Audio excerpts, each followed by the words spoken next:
பார்த்துங்க 16 mm கம்பிங்க, 4 கம்பி வச்சுருக்கேன். ஆல்ரெடி மேலே கட் பண்ணி இருக்குது. அதுக்கு மேலே வந்து ஒரு நீளமான ஒரு கம்பி, அதாவது இந்த கம்ப்ளீட் பில்டிங் கவர் ஆகிற மாதிரி கட் பண்ணாமல் ஒரே லென்த்தாக ஒரு பில்டிங் வச்சிட்டோம்னா ஸ்ட்ரென்த்தனாக இருக்கும். நாளைக்கு வேறு எதாவது ஆல்ட்ரேஷன் பண்ணால் கூட பண்ணிக்கலாம் அதை. இப்போ இது வந்து சிமெண்ட் ஷீட்டு கூலிங் ஷீட்டுக்கு உண்டான ஹோம் வீடு இது. ஆனால் பாருங்கள் 16 mm கம்பி வைக்கிறாப்புல பாருங்கள். மொத்தம் டோட்டல் வீட்டுக்கு சேர்த்து ஒரே கம்பியாக வைக்கிறாப்புல.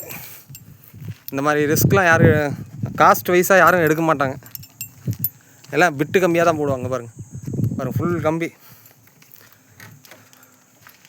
கம்பி செட் பண்ணியிருக்காரு பாருங்கள். அப்படியே தூக்கி காட்டு கார்த்தி இந்த கம்பி.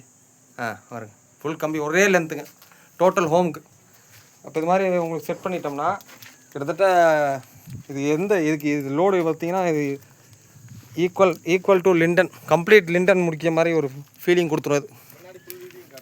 பாருங்க இது வரைக்கும் வந்துருப்பாங்க டோட்டலாக. பாருங்கள் எவ்வளோ கிளாரிட்டியாக இருக்குது பாருங்கள்.